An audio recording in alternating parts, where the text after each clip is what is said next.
United States.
Welcome.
Members of Congress, I have the high privilege and the distinct honor of presenting to you the President of the United States.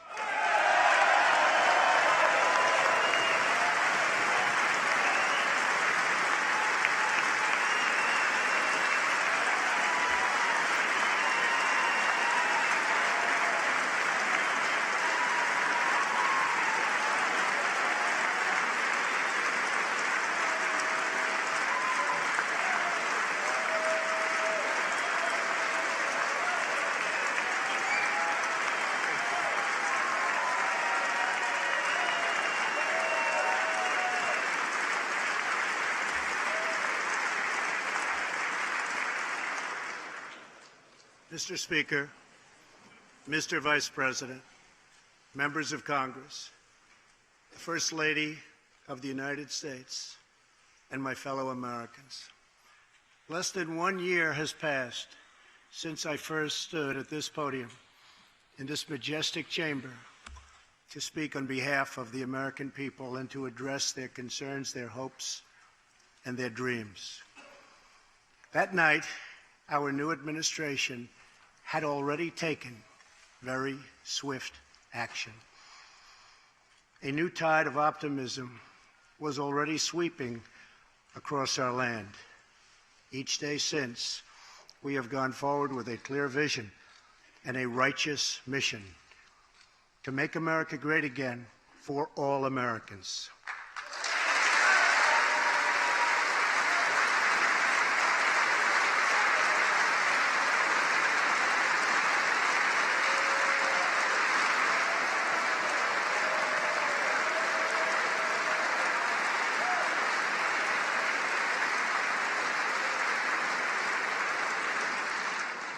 Over the last year, we have made incredible progress and achieved extraordinary success. We have faced challenges we expected and others we could never have imagined. We have shared in the heights of victory and the pains of hardship. We have endured floods and fires and storms.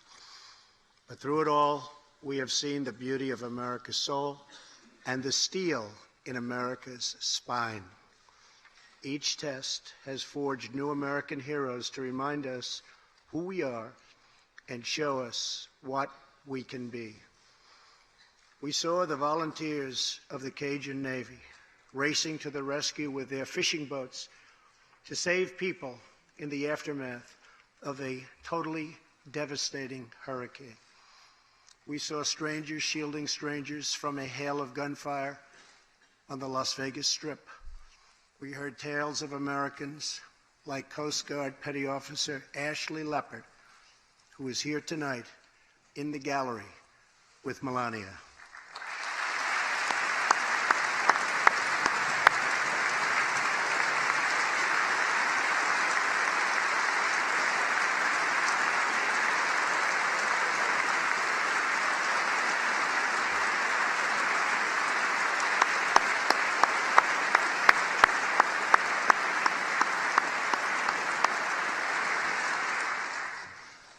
Ashley was aboard one of the first helicopters on the scene in Houston during the Hurricane Harvey. Through 18 hours of wind and rain, Ashley braved live power lines and deep water to help save more than 40 lives. Ashley, we all thank you. Thank you very much.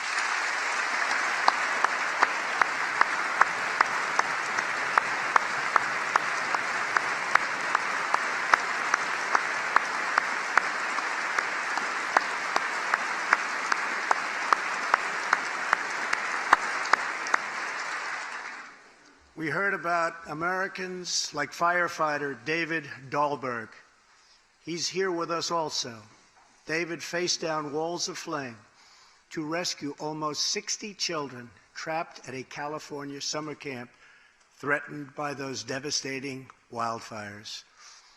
To everyone still recovering in Texas, Florida, Louisiana, Puerto Rico, and the Virgin Islands, everywhere, we are with you. We love you, and we always will pull through together, always.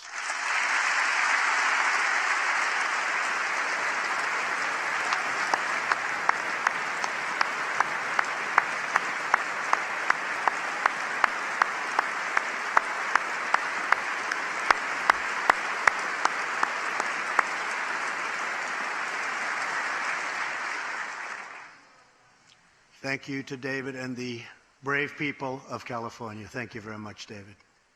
Great job. Some trials over the past year touched this chamber very personally. With us tonight is one of the toughest people ever to serve in this House. A guy who took a bullet, almost died, and was back to work 3.5 months later. The legend from Louisiana, Congressman Steve Scalise.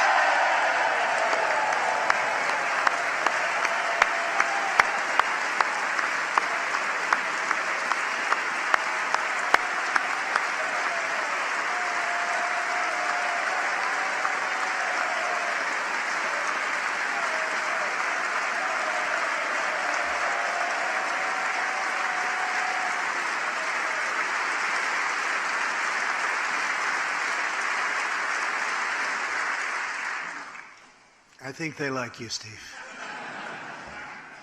We're incredibly grateful for the heroic efforts of the Capitol Police officers, the Alexandria Police, and the doctors, nurses, and paramedics who saved his life and the lives of many others, some in this room.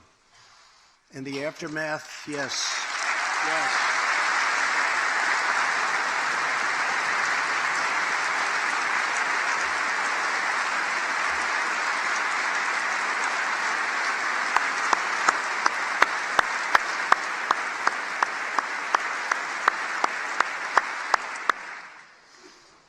In the aftermath of that terrible shooting, we came together, not as Republicans or Democrats, but as representatives of the people. But it is not enough to come together only in times of tragedy. Tonight, I call upon all of us to set aside our differences, to seek out common ground, and to summon the unity we need to deliver for the people. This is really the key. These are the people we were elected to serve.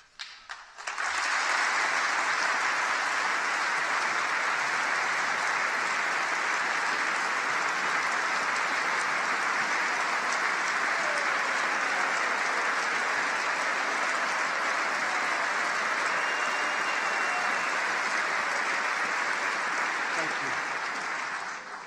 you. Over the last year, the world has seen what we always knew, that no people on earth are so fearless or daring or determined as Americans. If there is a mountain, we climb it. If there's a frontier, we cross it. If there's a challenge, we tame it. If there's an opportunity, we seize it. So let's begin tonight by recognizing that the state of our union is strong because our people are strong.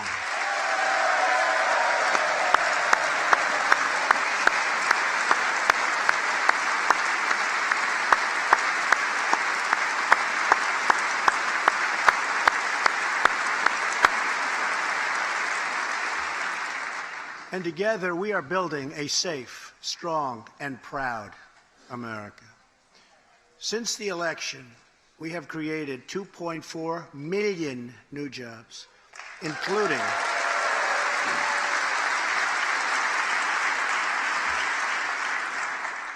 200,000 new jobs in manufacturing alone. Tremendous numbers.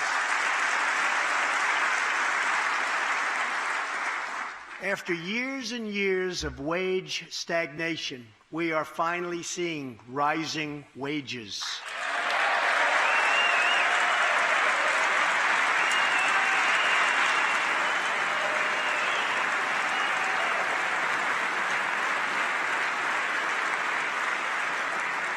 Unemployment claims have hit a 45-year low.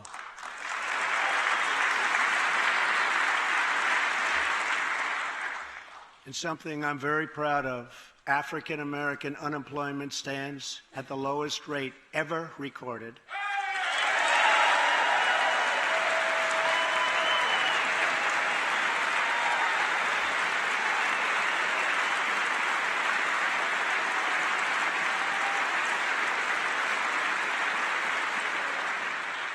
And Hispanic American unemployment has also reached the lowest levels in history.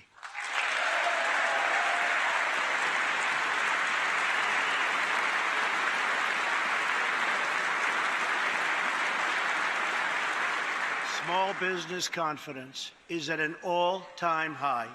The stock market has smashed one record after another, gaining $8 trillion and more in value in just this short period of time. The great news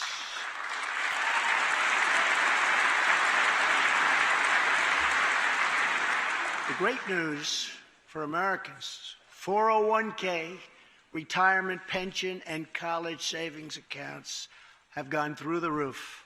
And just as I promised the American people from this podium 11 months ago, we enacted the biggest tax cuts and reforms in American history.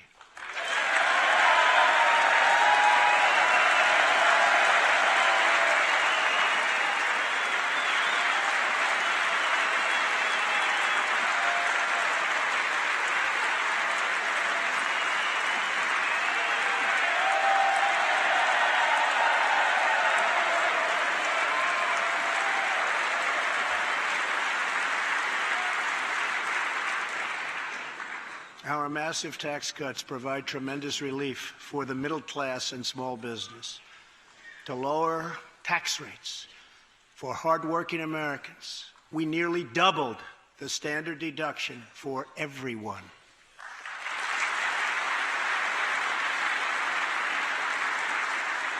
Now, the first $24,000 earned by a married couple is completely tax-free.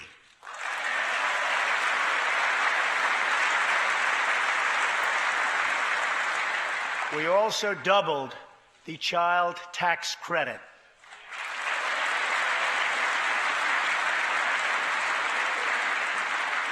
A typical family of four making $75,000 will see their tax bill reduced by $2,000, slashing their tax bill in half.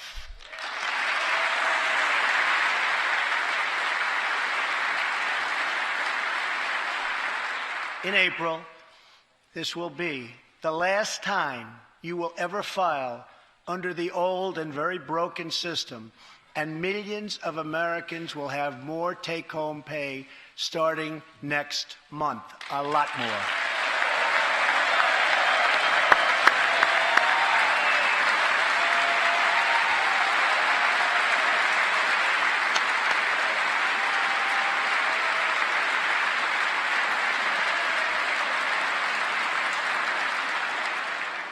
We eliminated an especially cruel tax that fell mostly on Americans making less than $50,000 a year, forcing them to pay tremendous penalties simply because they couldn't afford government-ordered health plans. We repealed the core of the disastrous Obamacare. The individual mandate is now gone. Thank heaven.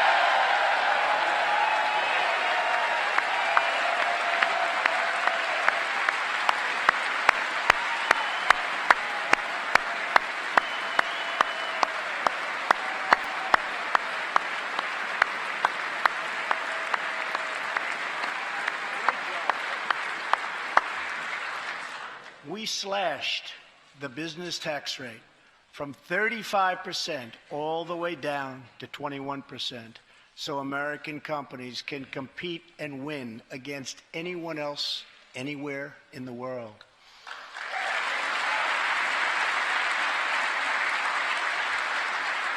These changes alone are estimated to increase average family income by more than $4,000.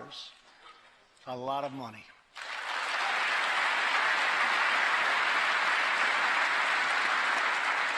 Small businesses have also received a massive tax cut and can now deduct 20% of their business income. Here tonight are Steve Staub and Sandy Keplinger of Staub Manufacturing, a small, beautiful business in Ohio. They've just finished the best year in their 20-year history.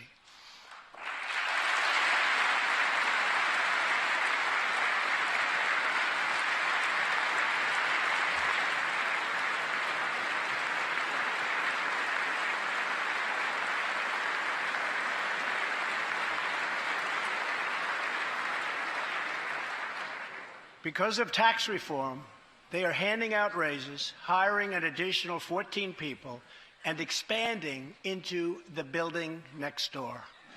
Good feeling.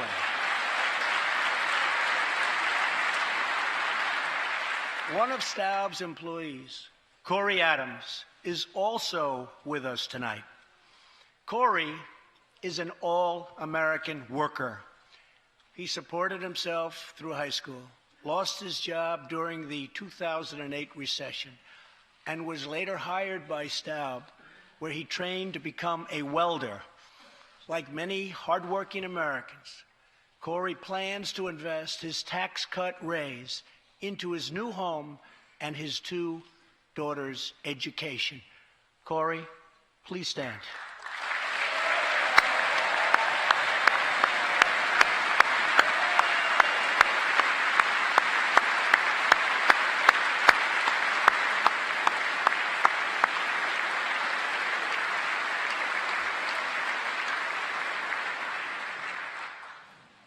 and he's a great welder. I was told that by the man that owns that company that's doing so well. So congratulations, Corey. Since we passed tax cuts, roughly 3 million workers have already gotten tax cut bonuses, many of them thousands and thousands of dollars per worker, and it's getting more every month, every week. Apple has just announced it plans to invest a total of $350 billion in America and hire another 20,000 workers.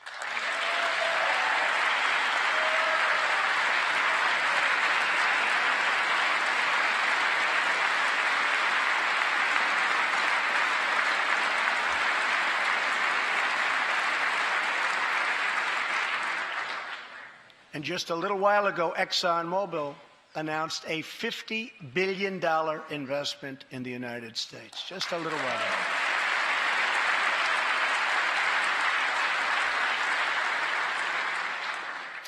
This, in fact, is our new American moment. There has never been a better time to start living the American dream. So to every citizen watching at home tonight, no matter where you've been or where you've come from, this is your time. If you work hard, if you believe in yourself, if you believe in America, then you can dream anything.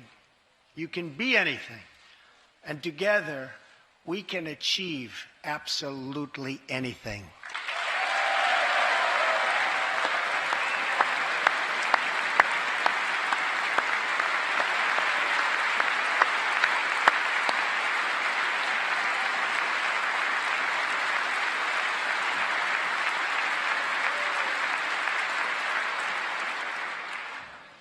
Tonight, I want to talk about what kind of future we're going to have and what kind of a nation we're going to be.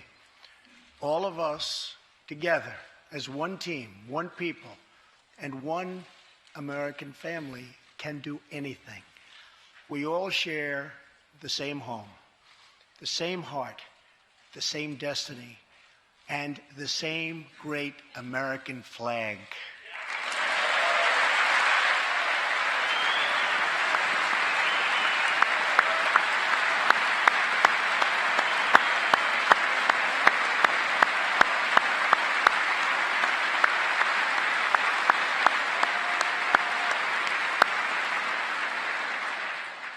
Together, we are rediscovering the American way. In America, we know that faith and family, not government and bureaucracy, are the center of American life. The motto is, "In God we trust."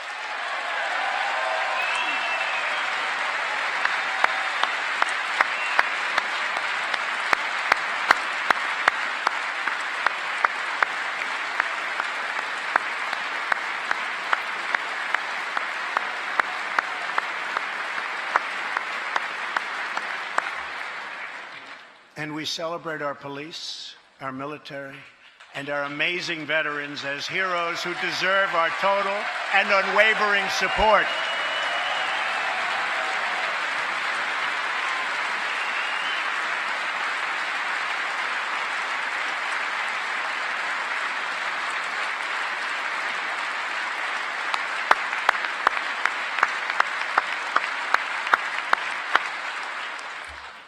Here tonight is Preston Sharp, a 12-year-old boy from Redding, California, who noticed that veterans' graves were not marked with flags on Veterans Day. He decided all by himself to change that and started a movement that has now placed 40,000 flags at the graves of our great heroes. Preston, a job well done.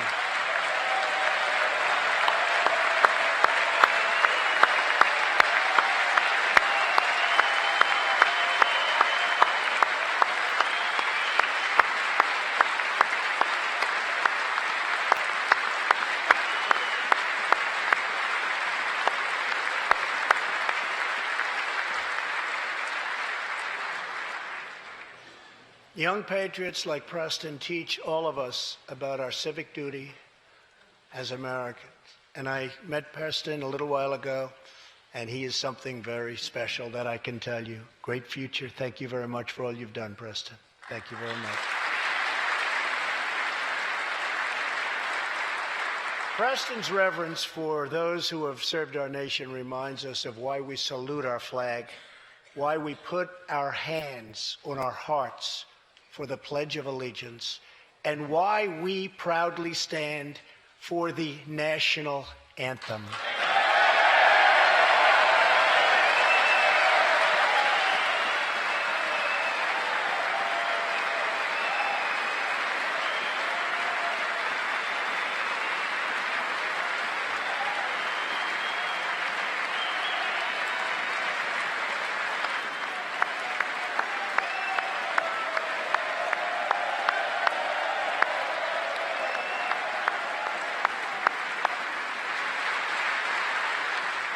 Americans love their country, and they deserve a government that shows them the same love and loyalty in return.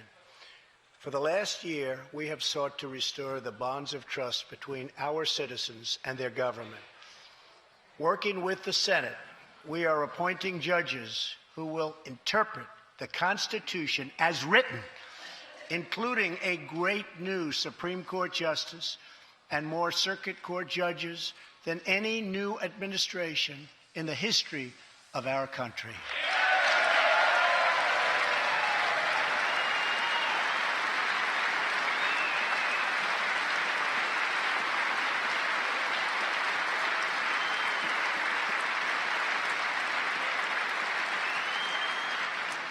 We are totally defending our Second Amendment and have taken historic actions to protect religious liberty.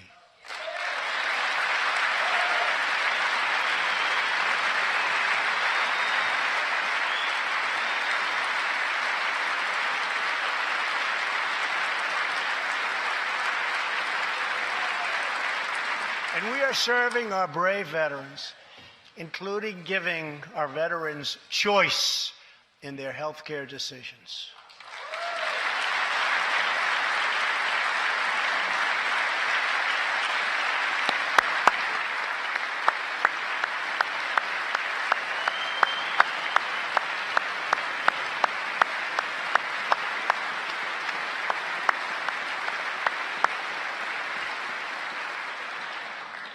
Last year, Congress also passed, and I signed, the landmark VA Accountability Act.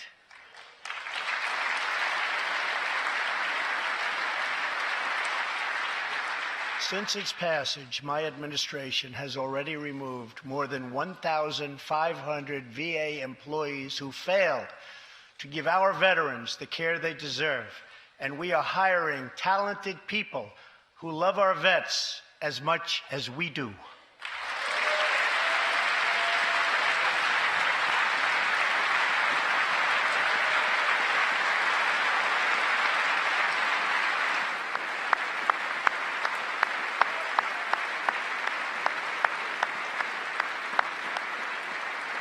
And I will not stop until our veterans are properly taken care of, which has been my promise to them from the very beginning of this great journey.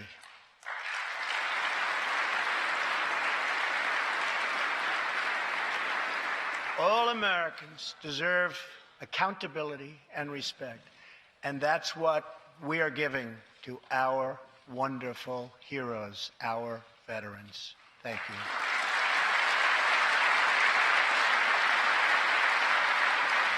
So tonight I call on Congress to empower every cabinet secretary with the authority to reward good workers and to remove federal employees who undermine the public trust or fail the American people.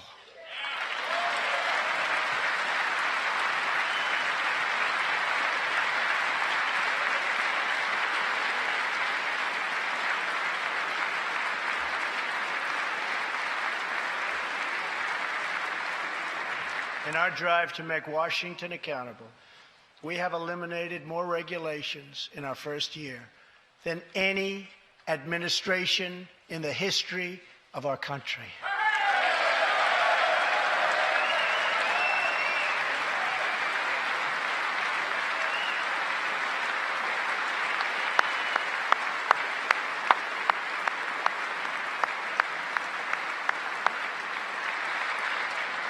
We have ended the war on American energy, and we have ended the war on beautiful, clean coal.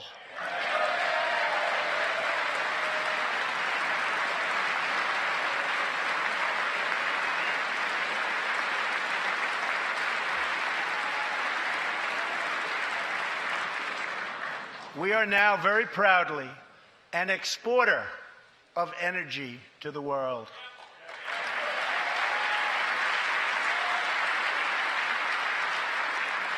In Detroit, I halted government mandates that crippled America's great, beautiful auto workers so that we can get Motor City revving its engines again, and that's what's happening.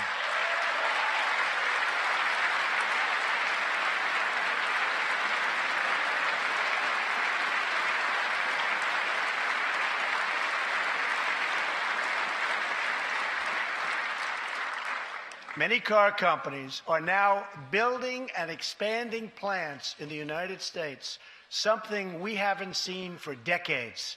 Chrysler is moving a major plant from Mexico to Michigan.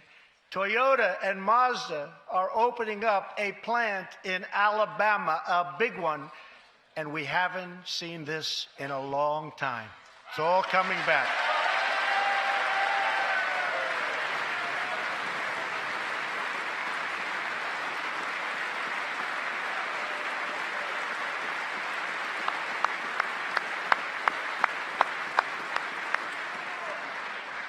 Very soon, auto plants and other plants will be opening up all over our country. This is all news Americans are totally unaccustomed to hearing. For many years, companies and jobs were only leaving us.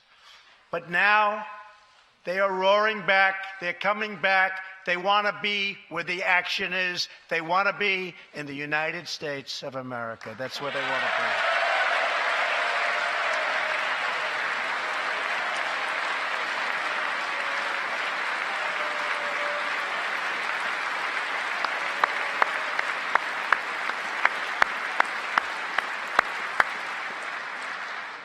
Exciting progress is happening every single day. To speed access to breakthrough cures and affordable generic drugs, last year, the FDA approved more new and generic drugs and medical devices than ever before in our country's history.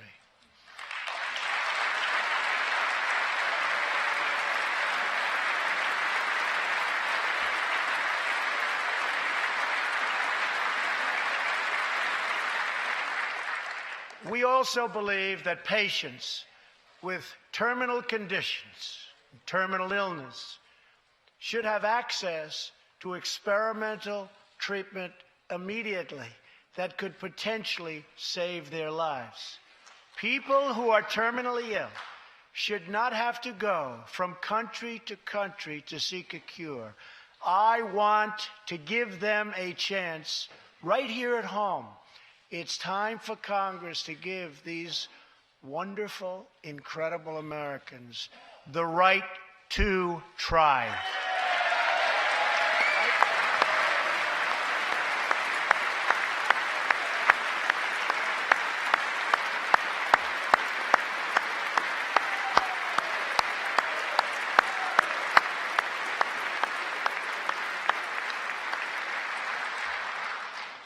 One of my greatest priorities is to reduce the price of prescription drugs.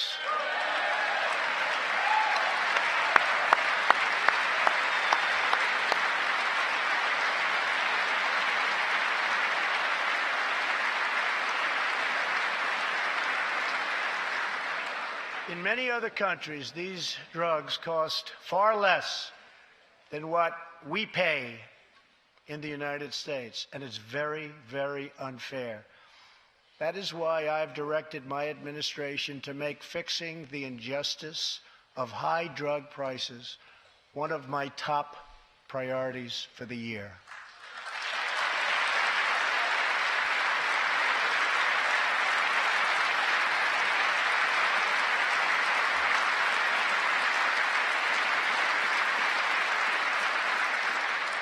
and prices will come down substantially.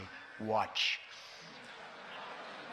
America has also finally turned the page on decades of unfair trade deals that sacrificed our prosperity and shipped away our companies, our jobs, and our wealth. Our nation has lost its wealth, but we're getting it back so fast. The era of economic surrender is totally over. From now on, we expect trading relationships to be fair and, very importantly, reciprocal.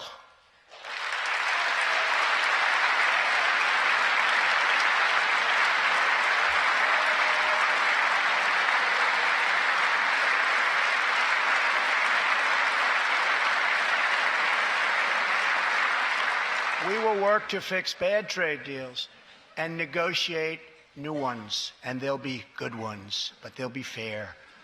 And we will protect American workers and American intellectual property through strong enforcement of our trade rules.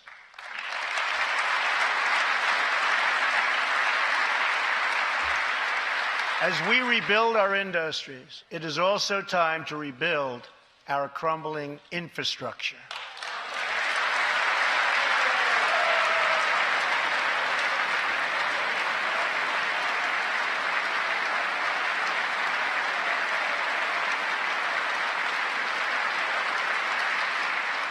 America is a nation of builders. We built the Empire State Building in just 1 year. Isn't it a disgrace that it can now take 10 years just to get a minor permit approved for the building of a simple road?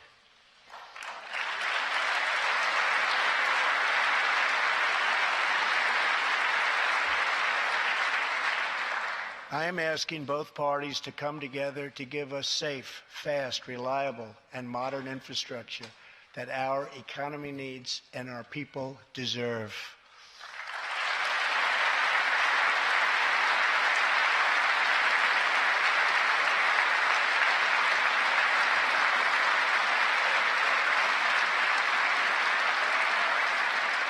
Tonight, I'm calling on Congress to produce a bill that generates at least $1.5 trillion for the new infrastructure investment that our country so desperately needs. Every federal dollar should be leveraged by partnering with state and local governments and, where appropriate, tapping into private sector investment to permanently fix the infrastructure deficit, and we can do it.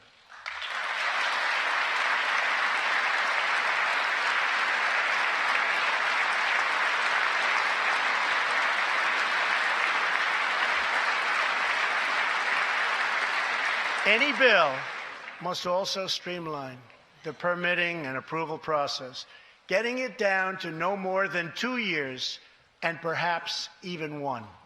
Together, we can reclaim our great building heritage.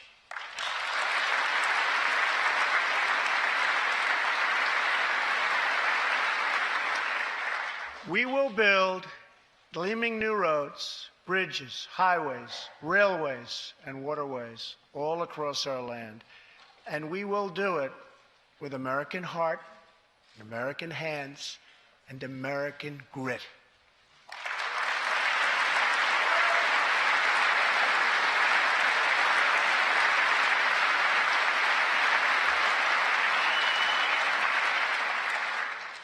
We want every American to know the dignity of a hard day's work. We want every child to be safe in their home at night.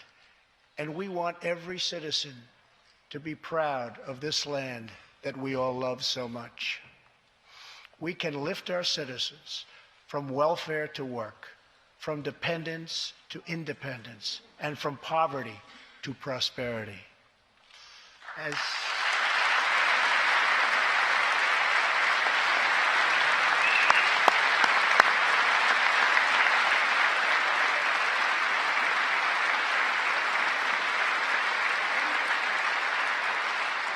tax cuts create new jobs.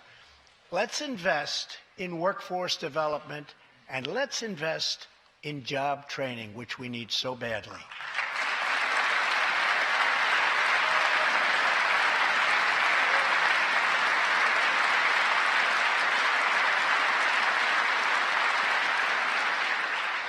Let's open great vocational schools so our future workers can learn a craft and realize their full potential.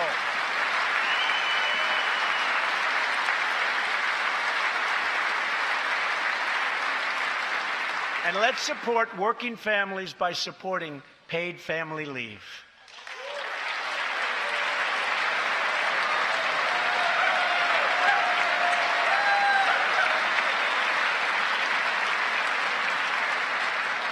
As America regains its strength, opportunity must be extended to all citizens.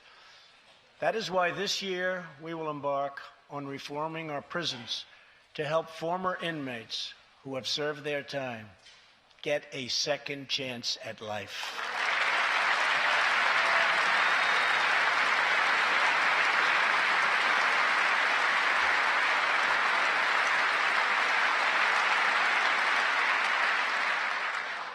Struggling communities, especially immigrant communities, will also be helped by immigration policies that focus on the best interests of American workers and American families. For decades, open borders have allowed drugs and gangs to pour into our most vulnerable communities. They've allowed millions of low-wage workers to compete for jobs and wages against the poorest Americans. Most tragically, they have caused the loss of many innocent lives. Here tonight are two fathers and two mothers, Evelyn Rodriguez, Freddie Cuevas, Elizabeth Alvarado, and Robert Mickens. Their two teenage daughters, Kayla Cuevas and Nisa Mickens, were close friends on Long Island. But in September 2016, on the eve of Nisa's 16th birthday, such a happy time it should have been, neither of them came home. These two precious girls were brutally murdered while walking together in their hometown. 6 members of the savage MS-13 gang have been charged with Kayla and Nisa's murders. Many of these gang members took advantage of glaring loopholes in our laws to enter the country as illegal, unaccompanied, alien minors and wound up in Kayla and Nisa's high school.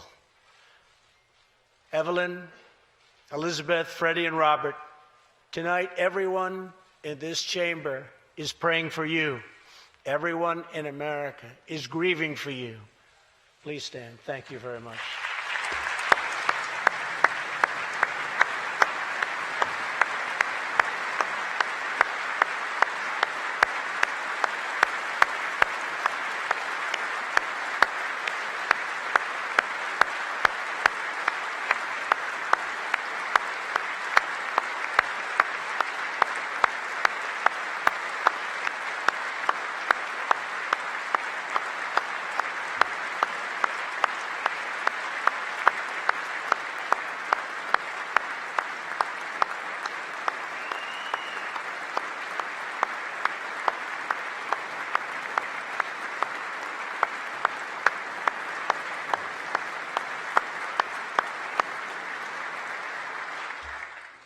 I want you to know that 320 million hearts are right now breaking for you. We love you. Thank you.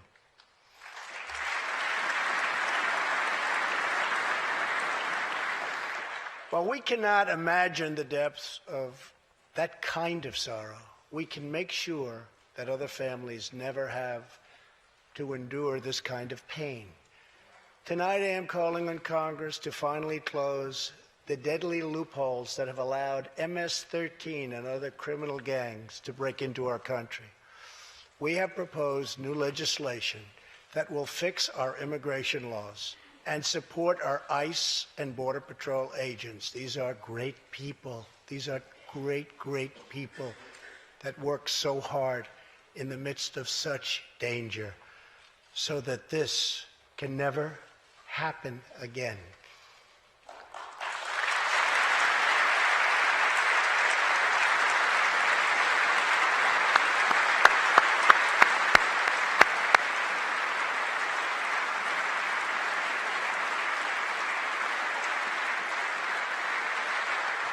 The United States is a compassionate nation. We are proud that we do more than any other country anywhere in the world to help the needy, the struggling, and the underprivileged all over the world. But as President of the United States, my highest loyalty, my greatest compassion, my constant concern is for America's children, America's struggling workers, and America's forgotten communities. I want our youth to grow up to achieve great things.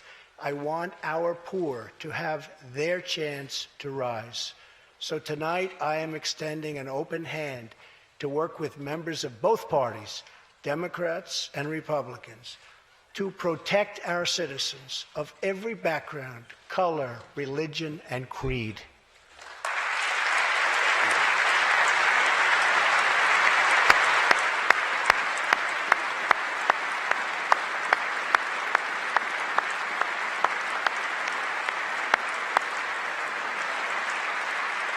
My duty, and the sacred duty of every elected official in this chamber, is to defend Americans, to protect their safety, their families, their communities, and their right to the American dream. Because Americans are dreamers too.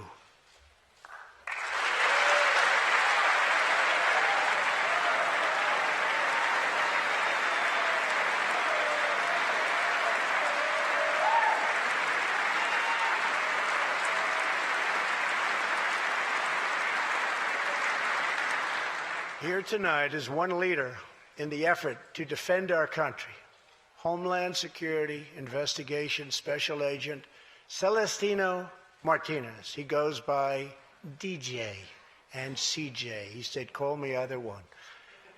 So we'll call you CJ. Served 15 years in the Air Force before becoming an ICE agent and spending the last 15 years fighting gang violence and getting dangerous criminals off of our streets. Tough job. At one point, MS-13 leaders ordered CJ's murder, and they wanted it to happen quickly. But he did not cave to threats or to fear. Last May, he commanded an operation to track down gang members on Long Island. His team has arrested nearly 400, including more than 220 MS-13 gang members. And I have to tell you, what the Border Patrol and ICE have done, we have sent thousands and thousands and thousands of MS-13 horrible people out of this country or into our prisons. So I just want to congratulate you, CJ. You're a brave guy. Thank you very much.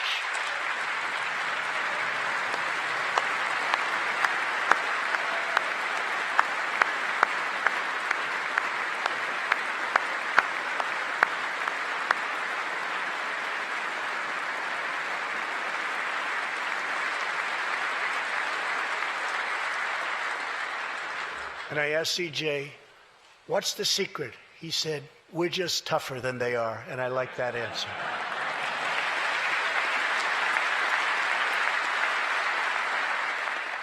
Now let's get Congress to send you, and all of the people in this great chamber have to do it. We have no choice. CJ, we're going to send you reinforcements, and we're going to send them to you quickly. It's what you need.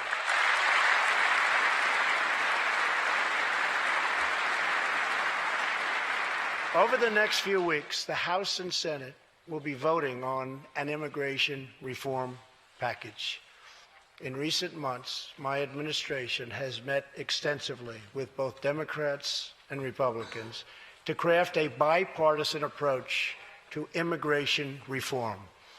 Based on these discussions, we presented Congress with a detailed proposal that should be supported by both parties as a fair compromise, one where nobody gets everything they want, but where our country gets the critical reforms it needs and must have.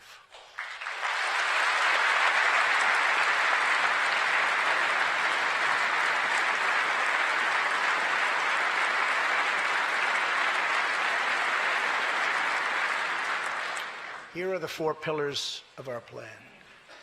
The first pillar of our framework generously offers a path to citizenship for 1.8 million illegal immigrants who were brought here by their parents at a young age.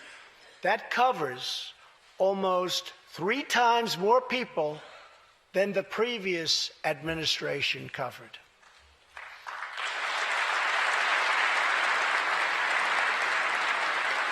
Under our plan, those who meet education and work requirements and show good moral character will be able to become full citizens of the United States over a 12-year period.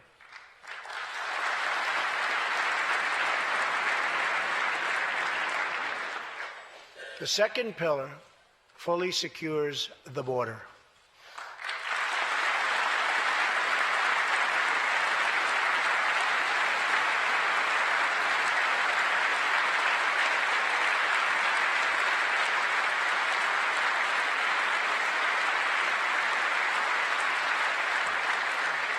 That means building a great wall on the southern border, and it means hiring more heroes like CJ to keep our communities safe.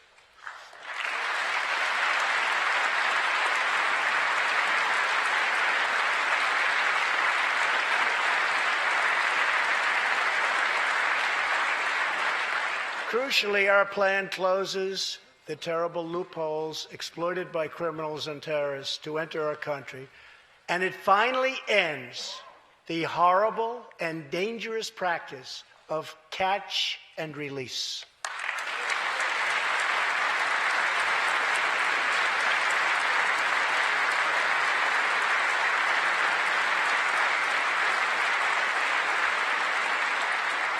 The third pillar ends the visa lottery, a program that randomly hands out green cards without any regard for skill, merit, or the safety of American people.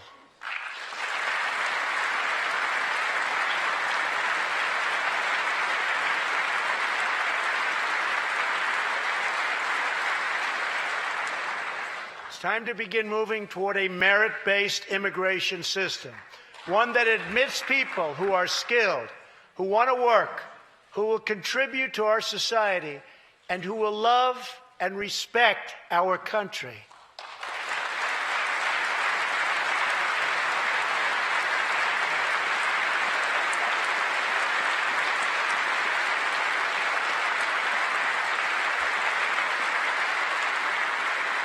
The fourth and final pillar protects the nuclear family by ending chain migration.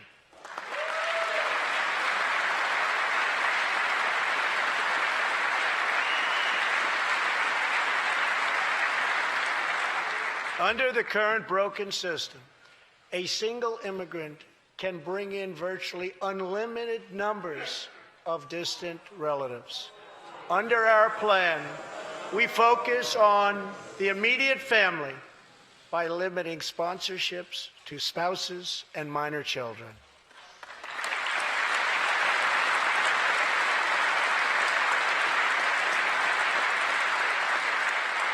This vital reform is necessary not just for our economy, but for our security and for the future of America. In recent weeks, 2 terrorist attacks in New York were made possible by the visa lottery and chain migration. In the age of terrorism, these programs present risks we can just no longer afford. It's time to reform.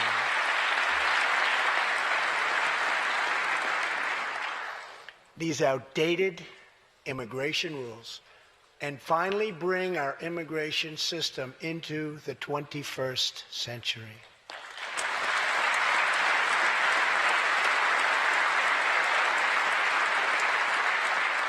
These four pillars represent a down-the-middle compromise and one that will create a safe, modern, and lawful immigration system.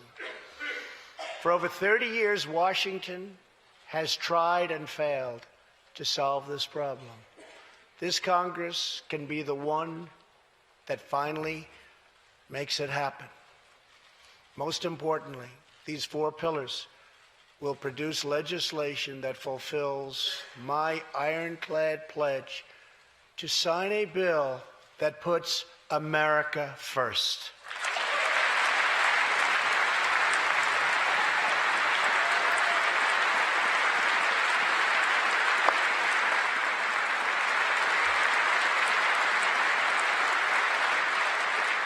So let's come together, set politics aside, and finally get the job done.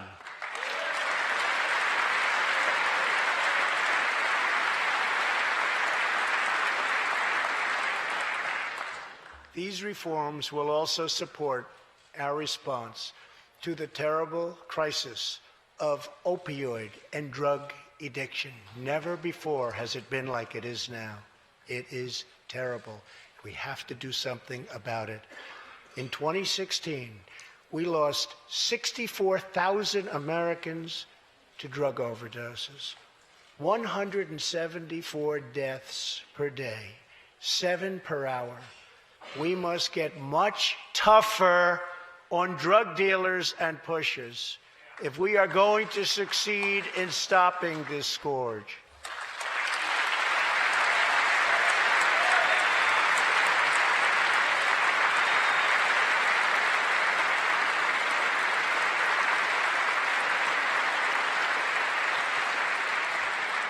My administration is committed to fighting the drug epidemic and helping get treatment for those in need, for those who have been so terribly hurt. The struggle will be long and it will be difficult, but as Americans always do, in the end, we will succeed, we will prevail.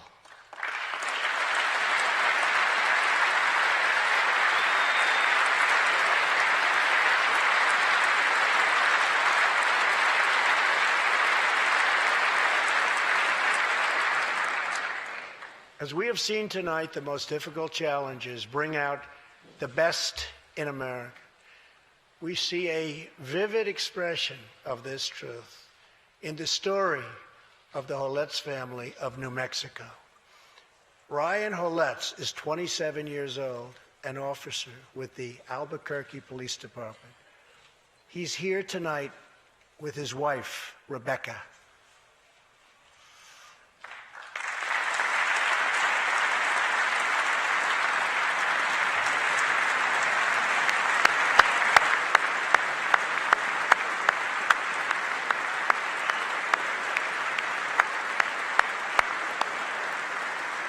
Thank you, Ryan. Last year, Ryan was on duty when he saw a pregnant, homeless woman preparing to inject heroin. When Ryan told her she was going to harm her unborn child, she began to weep. She told him she didn't know where to turn, but badly wanted a safe home for her baby. In that moment, Ryan said he felt God speak to him. You will do it because you can. He heard those words. He took out a picture of his wife and their 4 kids. Then he went home to tell his wife, Rebecca. In an instant, she agreed to adopt. The Holetz named their new daughter Hope. Ryan and Rebecca, you embody the goodness of our nation. Thank you.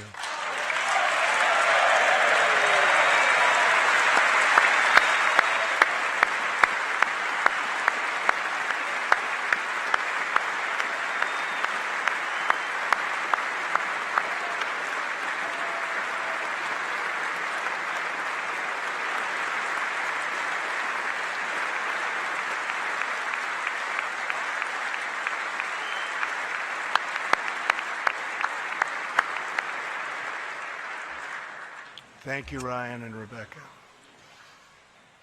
As we rebuild America's strength and confidence at home, we are also restoring our strength and standing abroad.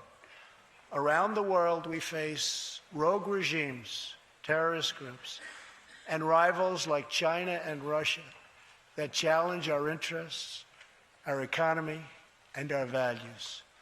In confronting these horrible dangers, we know that weakness is the surest path to conflict, and unmatched power is the surest means to our true and great defense. For this reason, I am asking Congress to end the dangerous defense sequester and fully fund our great military.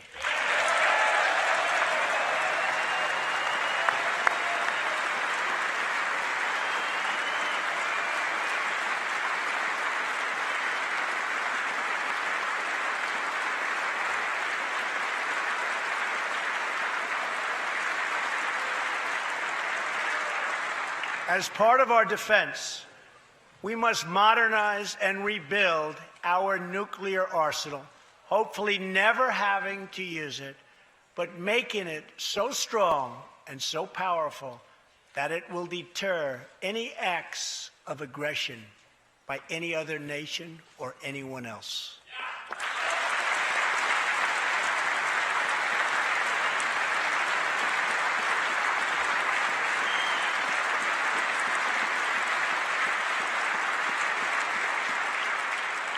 Perhaps someday in the future there will be a magical moment when the countries of the world will get together to eliminate their nuclear weapons. Unfortunately, we are not there yet, sadly. Last year, I also pledged that we would work with our allies to extinguish ISIS from the face of the earth. 1 year later, I am proud to report that the coalition to defeat ISIS has liberated very close to 100% of the territory just recently held by these killers in Iraq and in Syria and in other locations as well.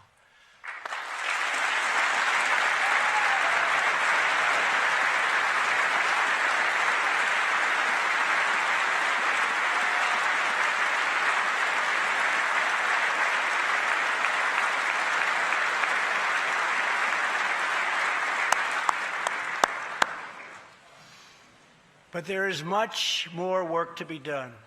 We will continue our fight until ISIS is defeated. Army Staff Sergeant Justin Peck is here tonight. Near Raqqa last November, Justin and his comrade, Chief Petty Officer Kenton Stacy, were on a mission to clear buildings that ISIS had rigged with explosive, so that civilians could return to that city, hopefully soon and hopefully safely. Clearing the second floor of a vital hospital, Kenton Stacy was severely wounded by an explosion. Immediately, Justin bounded into the booby-trapped and unbelievably dangerous and unsafe building and found Kenton, but in very, very bad shape. He applied pressure to the wound and inserted a tube to reopen an airway. He then performed CPR for 20 straight minutes during the ground transport and maintained artificial respiration through 2.5 hours and through emergency surgery. Kenton Stacy would have died if it were not for Justin's selfless love for his fellow warrior. Tonight, Kenton is recovering in Texas. Raqqa is liberated, and Justin is wearing his new Bronze Star with a V for valor. Staff Sergeant Peck, all of America salutes him.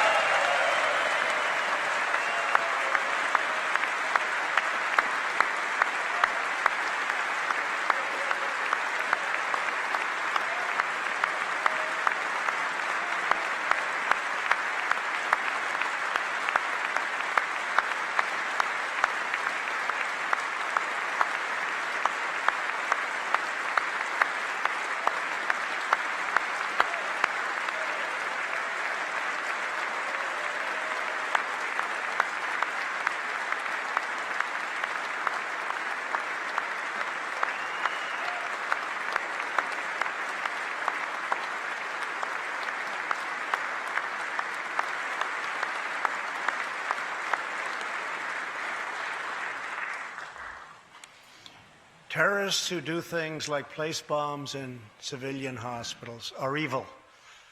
When possible, we have no choice but to annihilate them. When necessary, we must be able to detain and question them. But we must be clear, terrorists are not merely criminals. They are unlawful enemy combatants.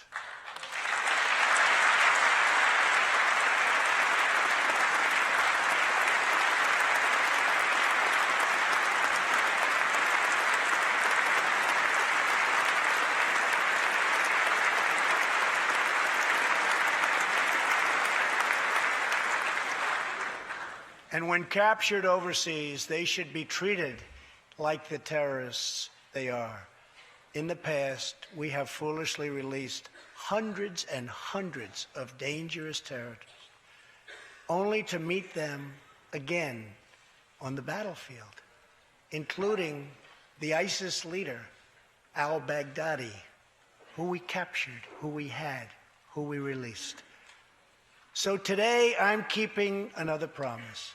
I just signed, prior to walking in, an order directing Secretary Mattis, who is doing a great job. Thank you.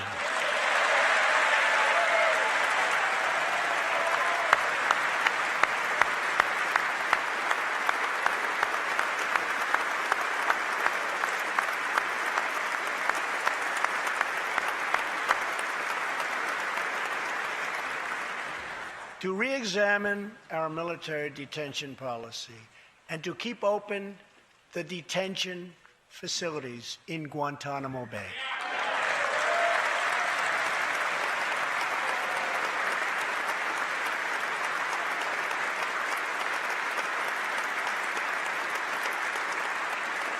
I am asking Congress to ensure that in the fight against ISIS and al-Qaeda, we continue to have all necessary power to detain terrorists wherever we chase them down, wherever we find them. And in many cases, for them, it will now be Guantanamo Bay.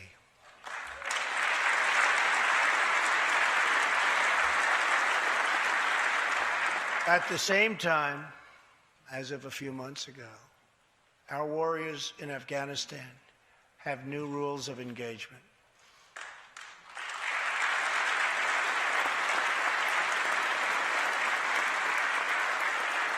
Along with their heroic Afghan partners, our military is no longer undermined by artificial timelines, and we no longer tell our enemies our plans.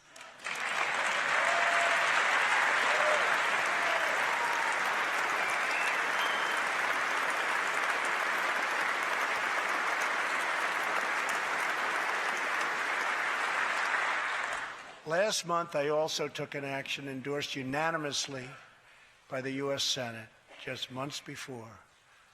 I recognized Jerusalem as the capital of Israel.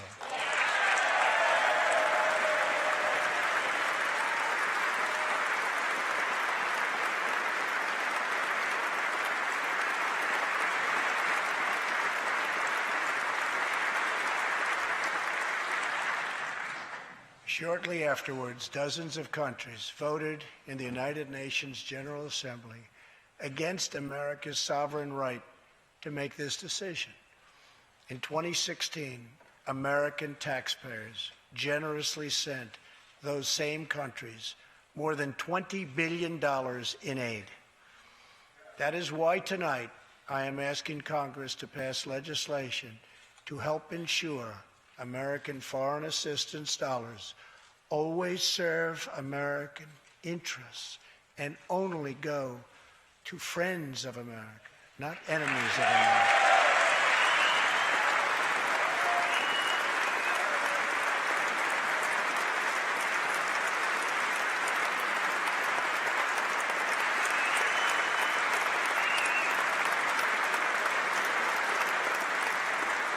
As we strengthen friendships all around the world, we are also restoring clarity about our adversaries. When the people of Iran rose up against the crimes of their corrupt dictatorship, I did not stay silent. America stands with the people of Iran in their courageous struggle for freedom.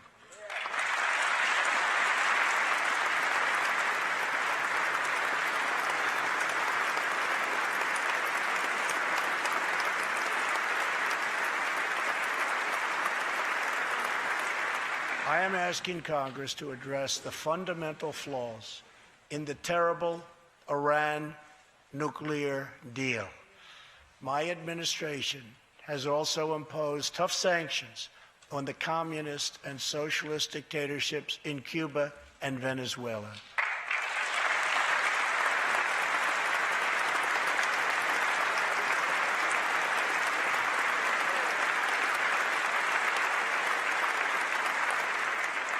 But no regime has oppressed its own citizens more totally or brutally than the cruel dictatorship in North Korea. North Korea's reckless pursuit of nuclear missiles could very soon threaten our homeland. We are waging a campaign of maximum pressure to prevent that from ever happening. Past experience has taught us that complacency and concessions only invite aggression and provocation. I will not repeat the mistakes of past administrations that got us into this very dangerous position. We need only look at the depraved character of the North Korean regime to understand the nature of the nuclear threat it could pose to America and to our allies. Otto Warmbier was a hard-working student at the University of Virginia, and a great student he was. On his way to study abroad in Asia, Otto joined a tour to North Korea. At its conclusion, this wonderful young man was arrested and charged with crimes against the state. After a shameful trial, the dictatorship sentenced Otto to 15 years of hard labor before returning him to America last June, horribly injured and on the verge of death. He passed away just days after his return. Otto's wonderful parents, Fred and Cindy Warmbier, are here with us tonight, along with Otto's brother and sister, Austin and Greta. Please.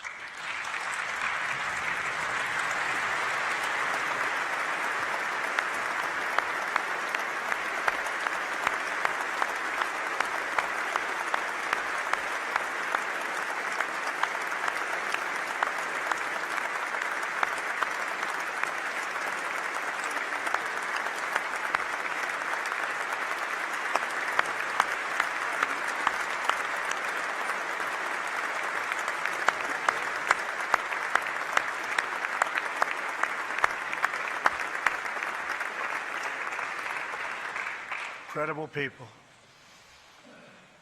You are powerful witnesses to a menace that threatens our world, and your strength truly inspires us all. Thank you very much. Thank you.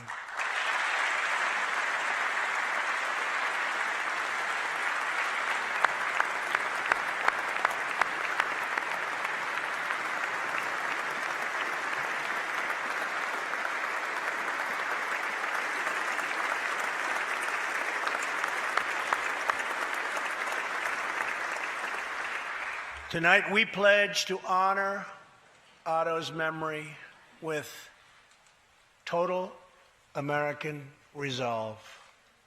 Thank you. Finally,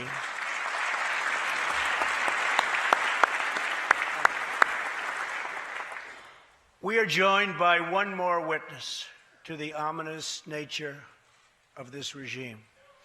His name is Mr. Ji Sung Ho. In 1996, Sung Ho was a starving boy in North Korea. One day he tried to steal coal from a railroad car to barter for a few scraps of food, which were very hard to get. In the process, he passed out on the train tracks, exhausted from hunger. He woke up as a train ran over his limbs. He then endured multiple amputations without anything to dull the pain or the hurt. His brother and sister gave what little food they had to help him recover and ate dirt themselves, permanently stunting their own growth. Later, he was tortured by North Korean authorities after returning from a brief visit to China. His tormentors wanted to know if he'd met any Christians. He had, and he resolved after that to be free. Sung Ho traveled thousands of miles on crutches all across China and Southeast Asia to freedom. Most of his family followed. His father was caught trying to escape and was tortured to death. Today, he lives in Seoul, where he rescues other defectors and broadcasts into North Korea what the regime fears most, the truth.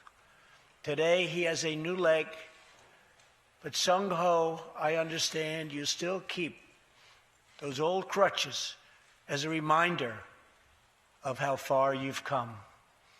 Your great sacrifice is an inspiration to us all. Please, thank you.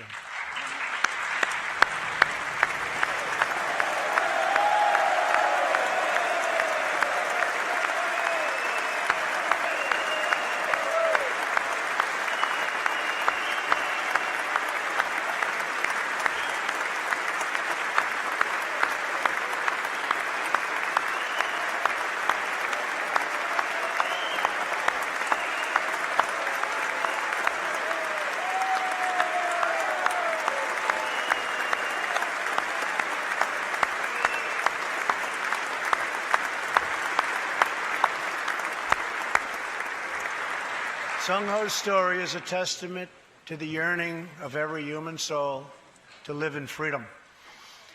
It was that same yearning for freedom that nearly 250 years ago gave birth to a special place called America. It was a small cluster of colonies caught between a great ocean and a vast wilderness. It was home to an incredible people with a revolutionary idea that they could rule themselves, that they could chart their own destiny, and that together they could light up the entire world. That is what our country has always been about. That is what Americans have always stood for, always strived for, and always done. Atop the dome of this Capitol stands the Statue of Freedom. She stands tall and dignified among the monuments to our ancestors who fought and lived and died to protect her. Monuments to Washington and Jefferson and Lincoln and King. Memorials to the heroes of Yorktown and Saratoga, to young Americans who shed their blood on the shores of Normandy and the fields beyond, and others who went down in the waters of the Pacific and the skies all over Asia. And freedom stands tall over one more monument, this one. This Capitol, this living monument, this is the monument to the American people.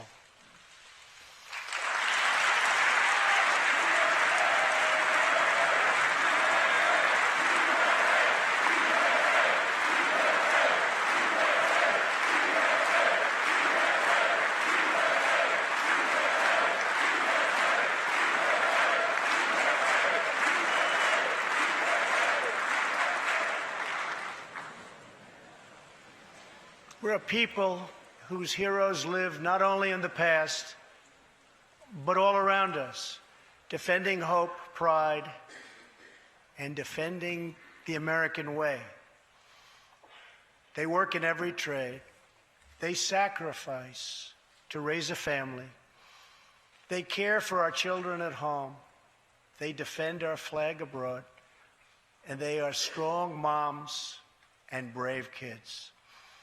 They are firefighters and police officers and border agents, medics and Marines. But above all else, they are Americans. And this capital, this city, this nation belongs entirely to them.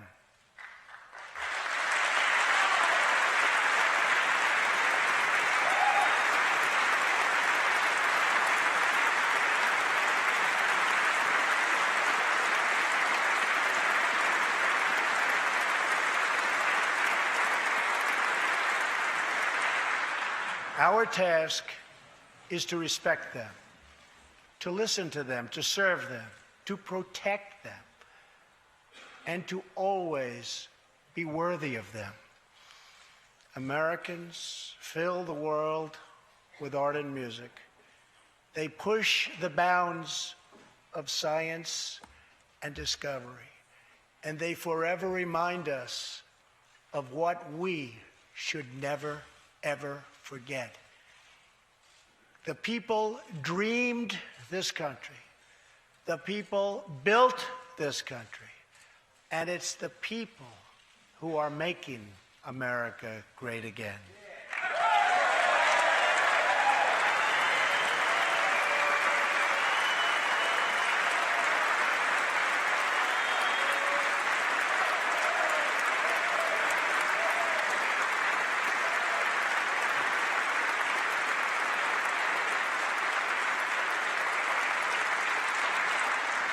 As long as we are proud of who we are and what we are fighting for, there is nothing we cannot achieve. As long as we have confidence in our values, faith in our citizens, and trust in our God, we will never fail. Our families will thrive.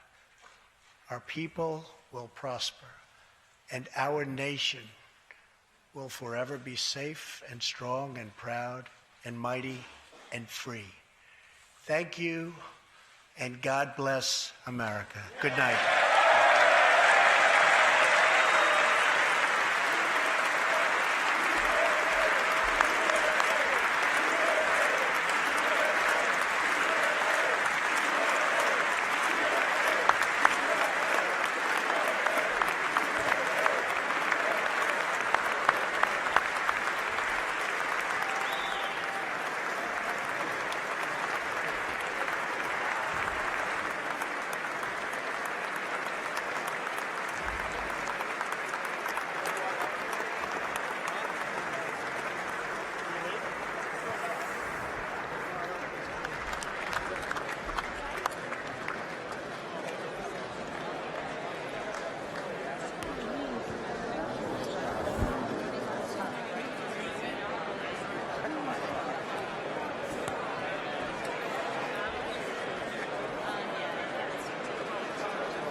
Thank you, everybody.